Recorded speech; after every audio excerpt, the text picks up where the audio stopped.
Welcome back, everyone. It's great to see you again, and I hope you're enjoying your watercolor journey with me.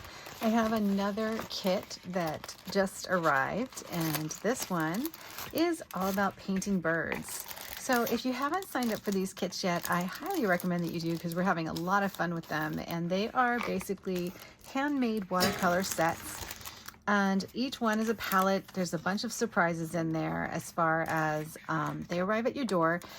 Sometimes handmade watercolor like this one here. This is actually some handmade honey watercolors that I made myself, and a little honey pot sample. The honey pots, typically if you order them on the website, they are full honey pot. This is just a sampler so that we could put out a bunch of them and you could kind of get a feel for what the honey pots are like. But everything is handmade, and it's really beautiful and kind of fun to do as a big group. We have 100,000 people on the group page right now, and thankfully not everyone has subscribed to the sets, or I would go bonkers.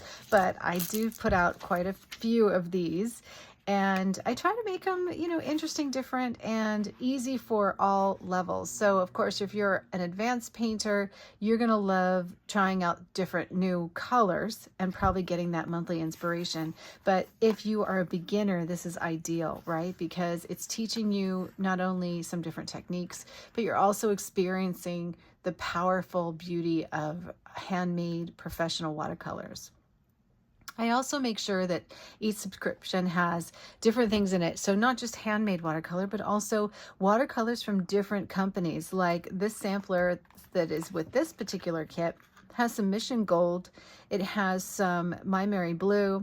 Often you'll see Schminke, Daniel Smith, or, Winsor & Newton, White Knights, M. Graham, A. Gallo. There's so many different really beautiful watercolors out there that I love to send, Sennelier, Quar, anything I can really get my hands on and include in these kits that works.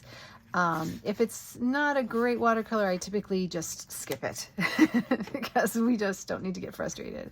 Now with handmade honey watercolors, there is a level of stickiness because, there's honey involved in them. So what you want to do, especially during hotter months, is put this in the freezer for 10 minutes before you unwrap any of your watercolors. And that goes for like all professional watercolor that are panned. It's just so much easier to handle when you do. Otherwise, if it's really hot where you were, it may stick too much. Right now it is about 72 degrees in my studio, so as you can see, they come out just fine. But if it's really hot and humid where you are, they could activate just based on humidity, and that would make them a little bit more sticky. So just put them in the freezer for 10 minutes and you're good. I also always put a wax paper over any of the dot cards, so that way, if some does stick, it's probably not going to make a mess. So that is so far. If you have any suggestions for me as far as how we can make these travel even better, please let me know. As far as the honey pots are typically very wet medium, and some of the formulas are more wet than others. So although I'm doing my best to make these as tight as possible, I have been letting them set a little bit more. So if you do get one that is more set and a little more hard, all you have to do is just put a little bit of water in them to reactivate. And that's just like with any of your watercolors. So you would just add a little water here and let it sit. Now, the thing is if you're using regular tap water, there is always bacteria in your tap water. So if you're going to close them back up and it's a really wet liquid media like this, I recommend that you put it in the fridge in the summer months, just because even though there are preservatives, there's bacteria in the water. So if your local water is high in bacteria, it's going to grow in any kind of like a pallet or anything that you leave wet. You could use distilled water as well, and that kind of helps to offset that. Now I use clove oil and honey, which is really great humectants and ways of keeping this bacteria free. But again, you're going to be using water, and the minute these touch regular water, bacteria will grow in humid temperatures. So let's go through here and see what else is in our kit. And then we're going to do all kinds of birdie paintings. I'm going to tell you some updates of what we've got in the watercolor store at jackswatercolor.com. And once again, you can follow the links in the description to sign up and receive this kit if you would like. All these kits come out every single month, and yeah, and they're all different and kind of seasonal, I would say. I do have some previous kits for sale if I ever have any extras.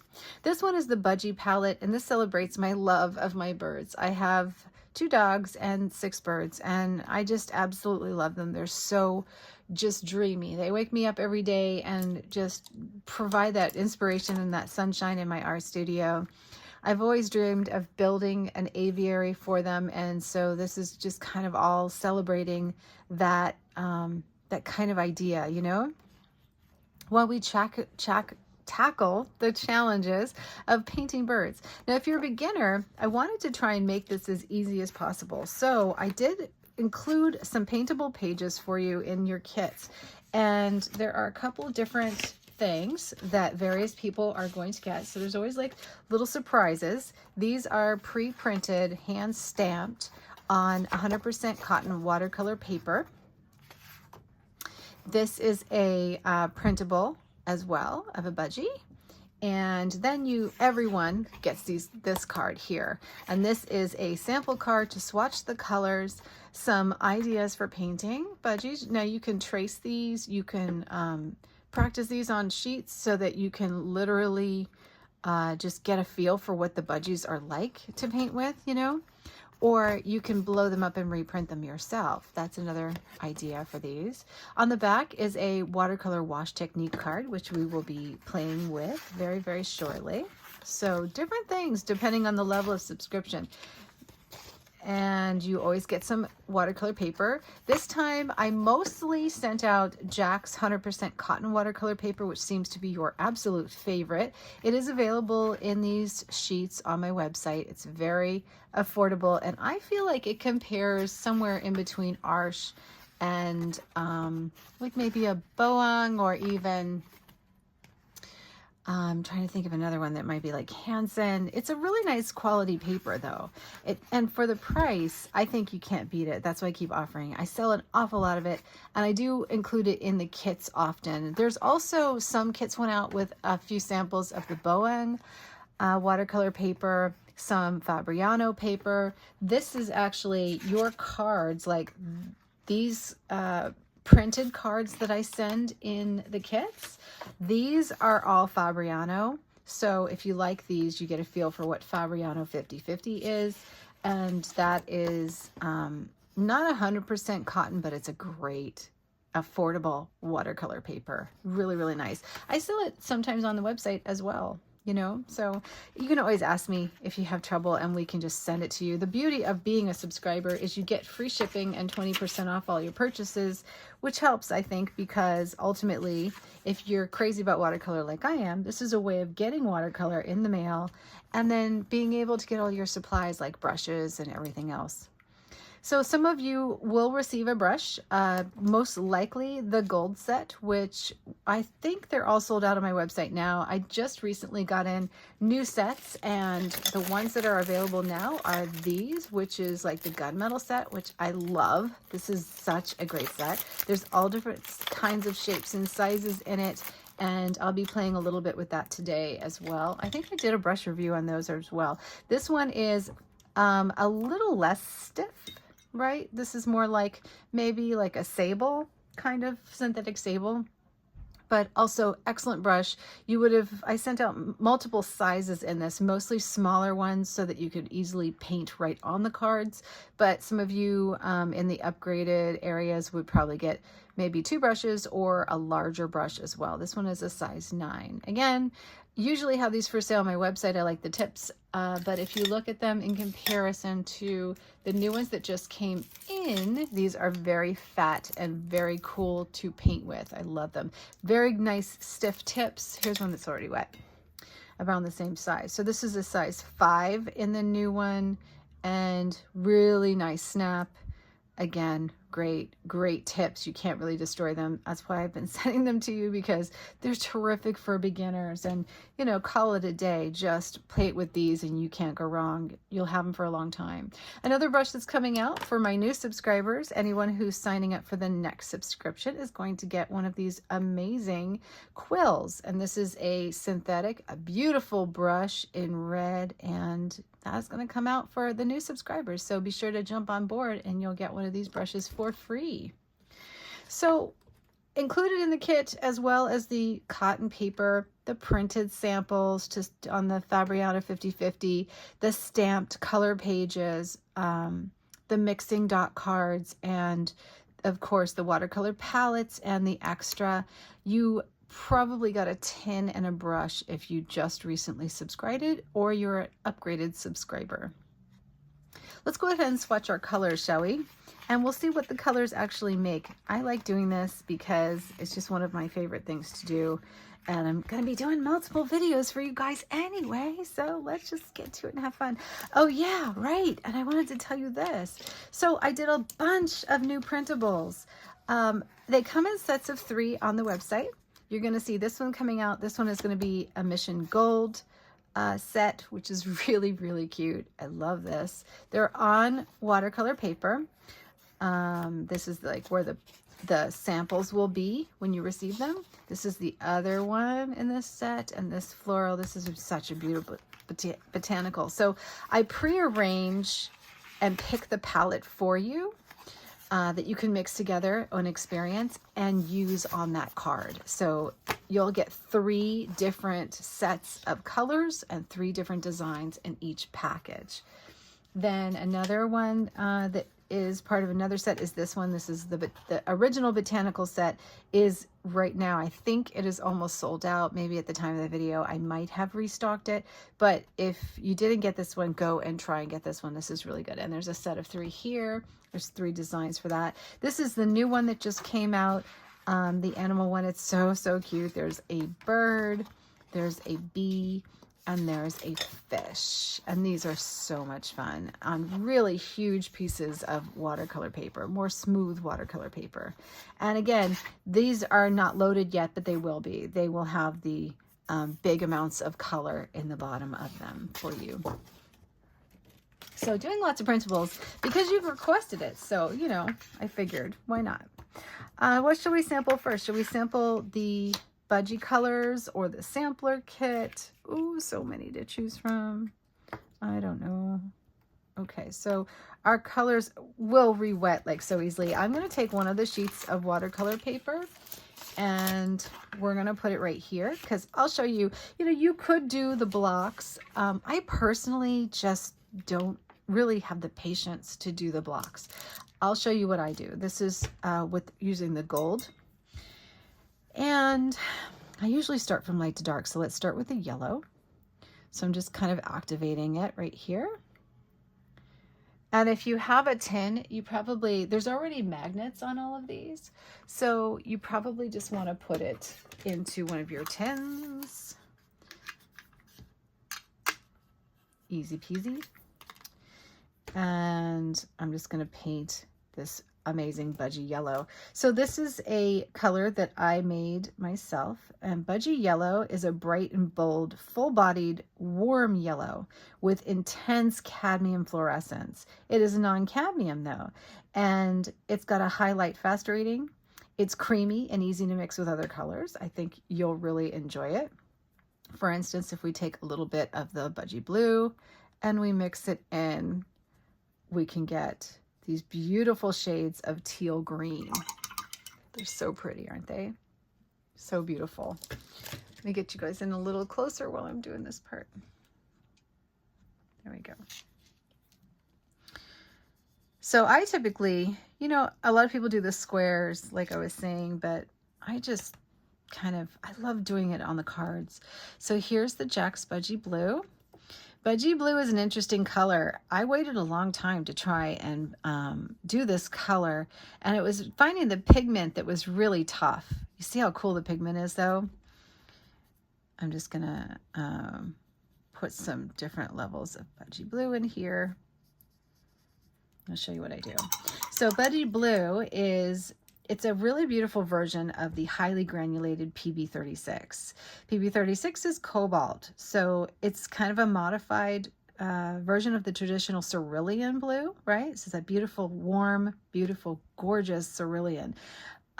Then what happens is with this one, I find that I can mix it a lot easier into amazing greens that have a high amount of granulation.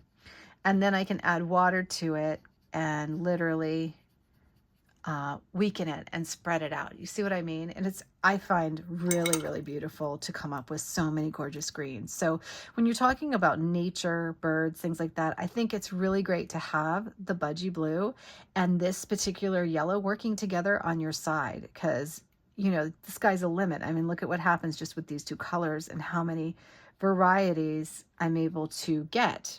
You know what I mean? Just by adding and taking away different levels of blue and yellow. Isn't that amazing, right? Look how many different colors I got already. So let's add the Budgie yellow to its slot. Gorgeous, gorgeous yellow. Another one in here is chartreuse. It is such a cool color. I love it. I've been wanting to mix one of these for a while, and I waited till this time of year because I thought it was just so suiting. Also, Kiwi just has these beautiful colors. So does Sunshine, and, you know, my Budgies really inspire me. They do. Like, everything around me has so much amazing color in it, you know? So the chartreuse, this chartreuse is a bright fluorescent, and it is mixed for a very high light fast rating. It's a professional watercolor, again, made with honey, and it's highly light fast just because it has a touch of cobalt blue for granulation. But this is, although it's very fluorescent yellow and kind of like that really limey green, it is a light fast color. It will not fade. It's beautiful. Well worth the effort. You'll love this, I think, to paint with. Now, if we were going to mix this one with different colors, there's a lot you can do with it. So mixing it just with the blue, of course, you're going to get that rich, warm, kind of soapy blue. If I add to it a little bit, then you'll get really interesting shades of the chartreuse, leaning from the blue all the way through that teal kind of color, right? And almost like a bright green. It's really neat. If you add a little bit of yellow to it, this warm yellow, you're kind of going to be able to find a bit of a, I would say, like a limey yellow, but at the same time, you might be able to even use it as a way to get a little shadow into your yellow. You see what I mean? So like if I were adding a little bit of this green to my yellow, it would kind of give me that little bit of shadow color. Same with the blue. You see how nicely this one is granulating so easily. I prefer this actually over the traditional cerulean blue because it granulates and it mixes so well. A lot of the cerulean blues, it's hard to get the strength of color in them, and that's partially what I loved about the way this one turned out and why I sought the particular pigment of it. This next one is Budgie Green. Love a Budgie Green. Budgie Green is kind of like a sappy green. It's got a touch of sap to it. The Budgie Green is a custom blend of PY3, which is so often Hansa yellow, and PB36, which is that beautiful cerulean. And we get this gorgeous bright Budgie Green. Now, if you try and mix this with PY3, you're going to get something close to it, but not exactly. So if I take my traditional PY3, I'll get close to it.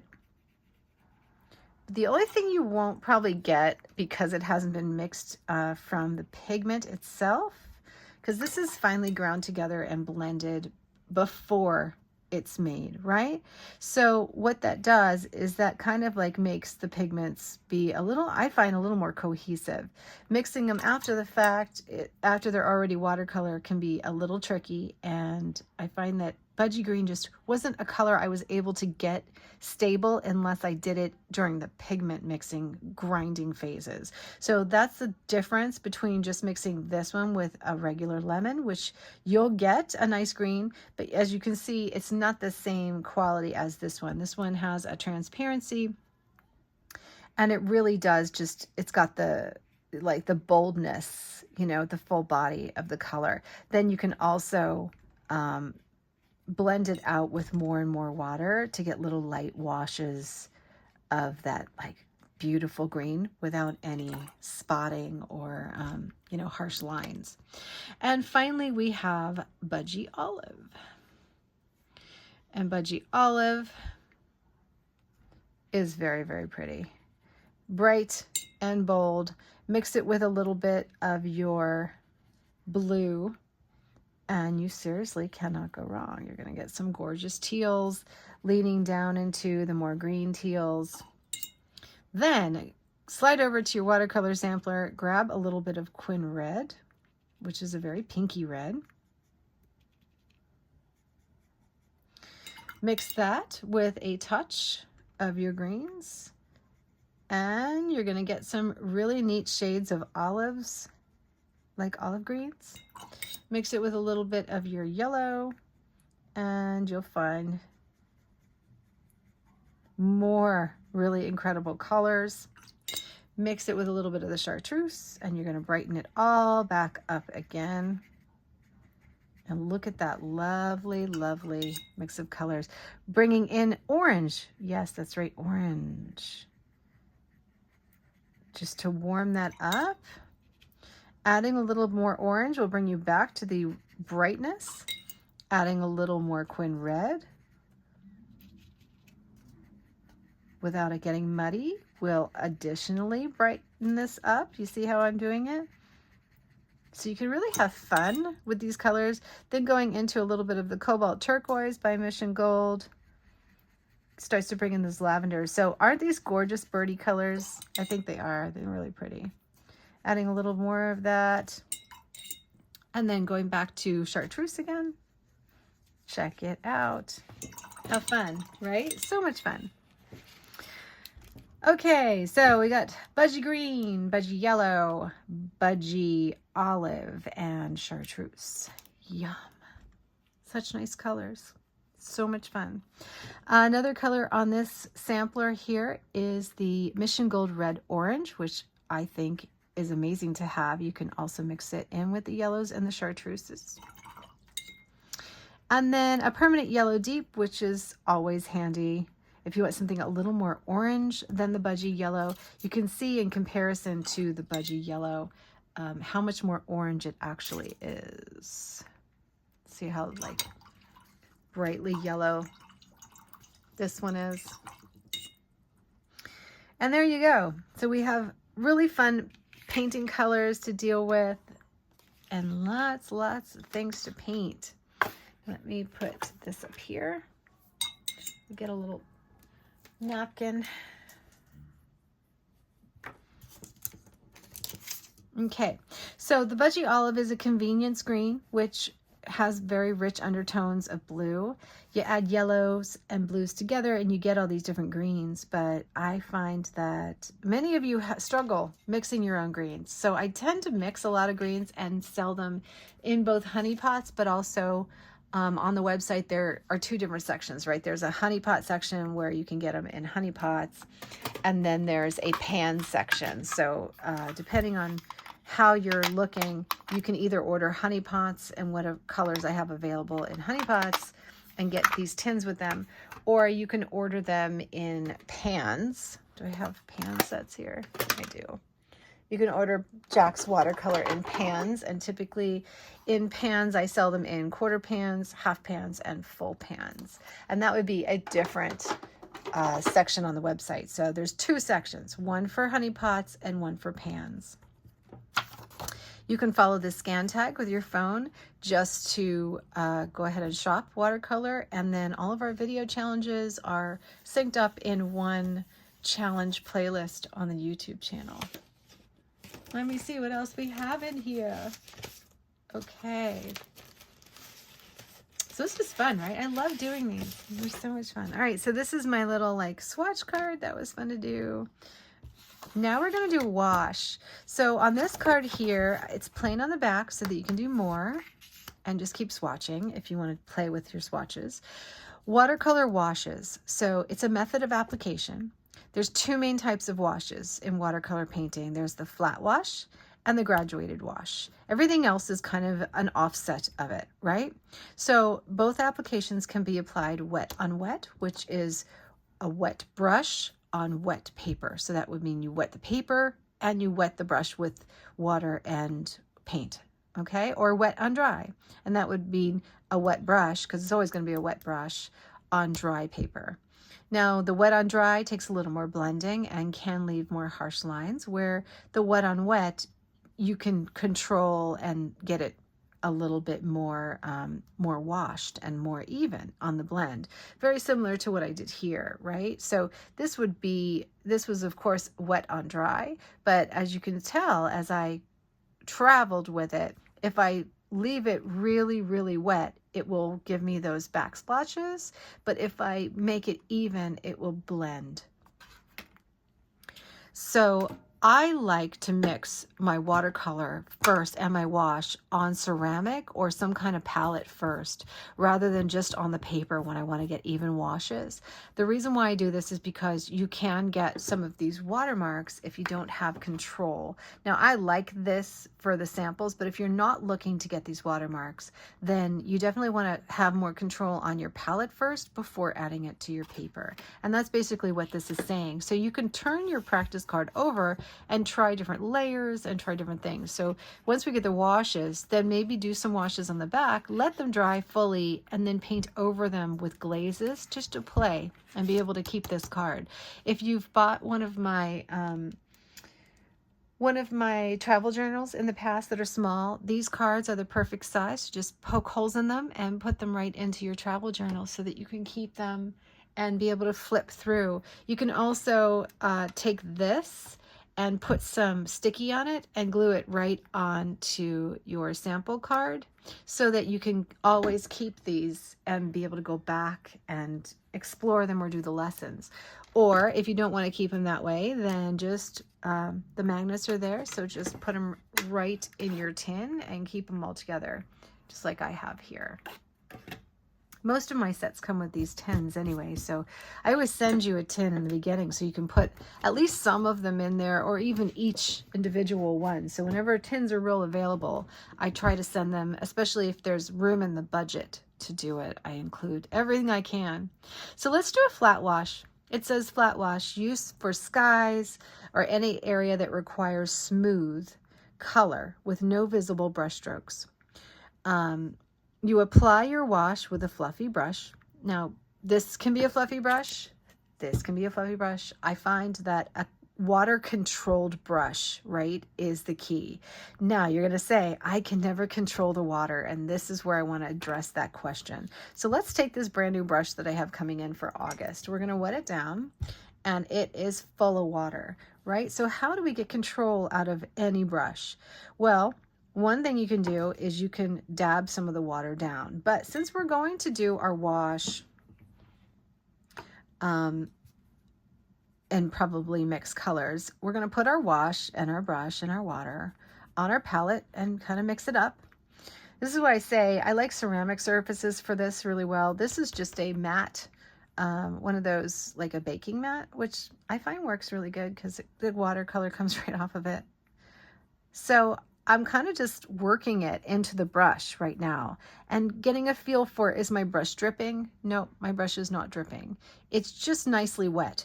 So if I were going to do a flat wash on any area just for a smooth wash, I would want to choose the area and kind of go back and forth on it a little bit. Applying your wash with a fluffy brush is really about the size. So if I were doing a little spot, this would be fine. But because this is a little larger, this is better, right? Because less passes and the water and the color mix more evenly in the brush. So just doing a flat wash is just as simple as that. So now if there wasn't enough water on my brush, it would streak. And if it streaks, then I'm going to have streaks. But the fact that this is staying evenly wet and just kind of nice and glossy is what is better to achieve that wash. Now, when you get to the end, if it's got a big drop of water there, then you know you've used too much water. So you'll have to clean it up a little bit. So if you did get too much water on there, you would end up with a splat, right? So the best way to do is dry your brush off slightly and go back over that whole area, just smoothing it out until you see that you have that even color back again. Even if you have to add a little bit of color, you want to do that. Now, if the brush is too small or doesn't hold enough water and again is streaking, that's the brush. If the paper is not a good paper, it is not going to dry correctly. 100% watercolor paper always handles watercolor way better than the cheap paper. But with that being said, this is not 100% watercolor paper. This one is 50-50 by Fabriano. And that's one of the reasons why I like Fabriano, because it's an economical way for you to get like good practice paper, but it doesn't break the bank, you know? So let's do a flat wash with our chartreuse so that we make sure that we see that going on. So again, I'm taking a big fluffy brush. I'm working it into the brush so that it's nice and even. I don't have any surprises. I'm going on dry papers. This is wet on dry. And I'm just gonna make a few passes. Now, what happens if I don't get quite the color that I wanted on this? And I wanted to add color. So here's what we do. While it's still wet, we dip our brush in water. We get more color loaded on the brush and make sure it's evenly loaded. So you can see I'm going through, making sure it's on my brush. And then right at the bottom where it's still wet, you can continue. And that's how you do a flat wash that is wet on dry. And again, if it's starting to lose some of its value, because this is a tricky color, right? To get all that nice color value, reload the brush and go over it again while it's still wet. There we go. The better the paper, the better the brush, more control you have. So that is a flat wash that is wet on dry. So now we're going to wet this area here, make it nice and glossy, a little bit soppy actually, so that it has, because it's dry here right now. So depending on the weather or your room temperature, your paper might dry before you get the paint on. This is part of the stuff that you need to learn that, you know, comes with experience. So let's choose another color. I'm going to grab one of our greens. And this is a wet brush with wet paint on a wet surface. So we've rubbed the color in and I'm going to just go over. Now you can tell that what will happen with the wet on wet is the color won't be as dark. So to get more color, you got to load your brush with more color and keep blending. I find that this, depending on your watercolor, right? So if it's not a watercolor that is easy to use, you could get some streaking, but mostly that has to do with the amount of water that you use in the wet on wet, the brush, and how well you've worked the watercolor into your brush. Because if you see like streaks of color or any bits of color, then that's usually just the watercolor itself, you know. So there, so I'm adding wash. Now what's really kind of fun on this wet on wet version is we can turn it into a graduated wash, right? So say I want to graduate it down to some of this yellow, then I would keep going. So just as the wet bead, in watercolor we call it the bead. As the bead continues down, you can keep charging in with more color as long as you keep it wet. But when you start to see the dry brush effect happening, then you've got to decide on what you're going to do at that point. So here I'm just doing a graduated wash, but it has to still be damp. Now the level of dampness is going to determine your result. If the paper is too damp, you're going to get puddles. So if you get puddles, you'll get backwashes. If the page is just right and it's a nice quality paper, it's going to be graduated like that, and it's going to be pretty nicely even. And that, again, that's the brush, the paint, and the paper working together. With any of those three items, if they are not working right together, then you won't get that same result. Let's go ahead and try this on this paper with graduated wash area, and I'm doing the Budgie blue. So here, this is going to be wet on dry. I did a very, very wet, small area because I want to create as much of a mess as I can. So as you can see, this is way too wet, right? So we're going to dry some off. So we just kind of, get this. Can you see? I'm just drying my brush so slightly like that. Just tapping the brush. And then let's go back and see what we got. Yeah, that's better. So now I can kind of move this watercolor around, and I'm not adding any additional water to it. So I'm just kind of blending out this tiny little section like that. And then we're leaving the wet bead. I'm tilting my paper ever so slightly so that it goes down and I create that bead. Rinsing my color out, drawing my color a little bit, and then grabbing another color like the chartreuse, getting it nicely into my brush. And I'm going to go from this bead down. Now see, just the right amount of water will just continue with gravity to bring that wash down. If I want it a little bit more one color to the next and not such a stark transition, I can just kind of go back up into there and blend it down. Again, leaving that bead of water at the bottom. I'm going to add some yellow. So following the bead, just adding the yellow, kind of charging it in there and keeping it going. Now you can tell this isn't sopping wet, but there's enough water where a tiny little bead of water is pushing down. And this is what I love about doing graduated washes. Now Core, there's a watercolor out there called Core, and it has a lot of travel in it. And what happens when they travel a lot is you're going to see them run up and run down and push each other away from each other. That's totally normal too, and happens with some watercolors. This is my Mary Blue, which also has some travel, and you can see it wants to push this color up. So it depends on the watercolor, you know, different colors, different pigments are going to react differently for sure. Let's charge up this bottom with a little more orange. And I did it directly on my brush. You can see it kind of like wasn't mixed into my brush enough. So I'm trying to make like all those little tiny quirky mistakes that I just don't really think twice about when I do it, but I noticed that you guys ask about these things. So now these are two different watercolors, and you can see this one started to push at this watercolor up, and there's a pool of water here. So what do we do? Well, one thing you could do is you can go over it and add more color. My Mary Blue tends to be a little less vibrant, I would say, in the initial washes than my watercolors. So you can see that it wants to fade out a lot. This is why it's really kind of good for you to experience different watercolors. So I'm removing a little bit of this middle color so that I can kind of control the water. And then I'm going to grab some more of my green. And I'm going to add it back in.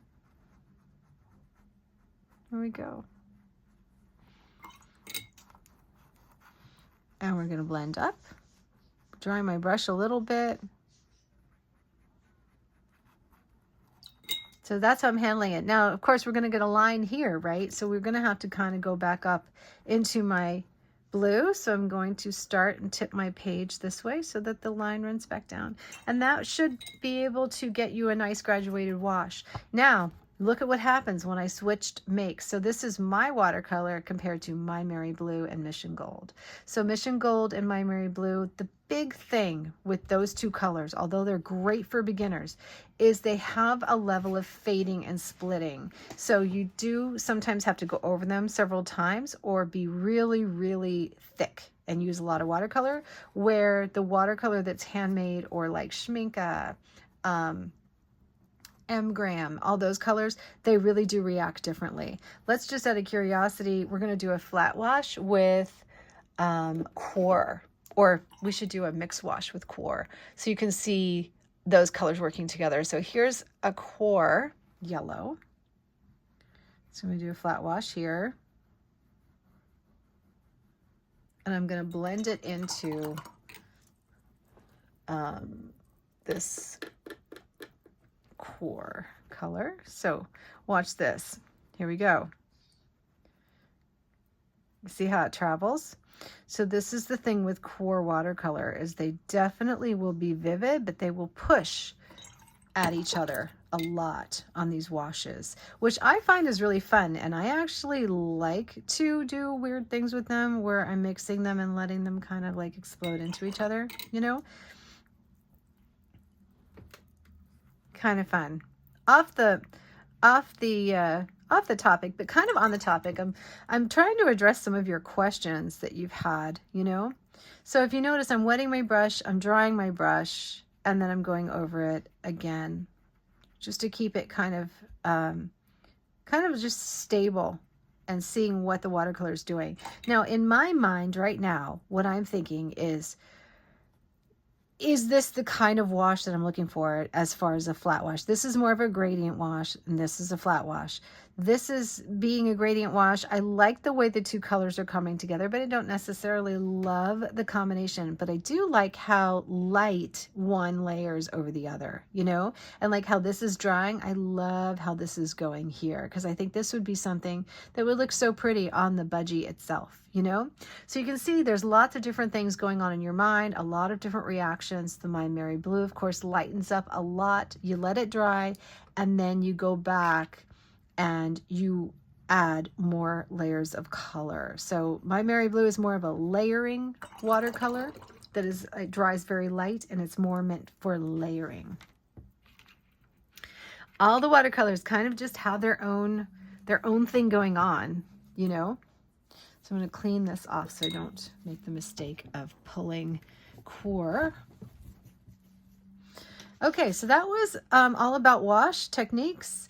Lots and lots of ways to do it. Gradient wash, flat wash. You can also wait till it dries and go over with another wash or another color, which would be a glaze. Pretty neat. Okay, so that's today's lesson. I'm going to do another watercolor lesson next of us painting actual budgies and birds, which will be really, really fun.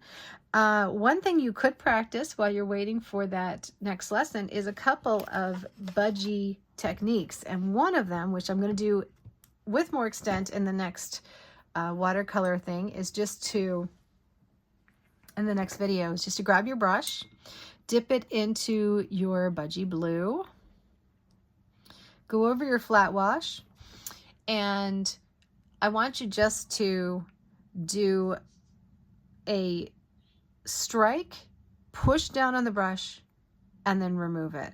So we're going to do a little tail, push down on the brush, wiggle even a little bit, and then remove it. Then you can actually bring the beak out just like that.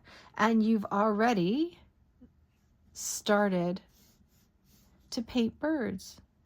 Now, I thought about this for a long time on how I was going to show you guys easy ways to paint birds when you have no experience. And I thought this might be exactly what you would need to do. So let's do another one. We're going to grab some of the green, or just mix some of the chartreuses together, and we're going to do it again. We're going to start with a tail, then we're going to bring it up. Can you see me pushing the brush? Then pushing a little harder to get a thicker body, and then pulling it up, and then doing the beak. And then if you want to shape the head just a bit more, you can do it that way. You can also charge in some more colors. Look at that. Pretty simple, right? And again, let's practice. So tail, put the brush down, and then if the head is not as round, you can always go back in, add a little head, a little beak. You can even make your bird a little more fat. But there we go. We got some birds started. Okay, come back. Subscribe to the video channel. Look down below for the next video link, and you guys know where the subscriptions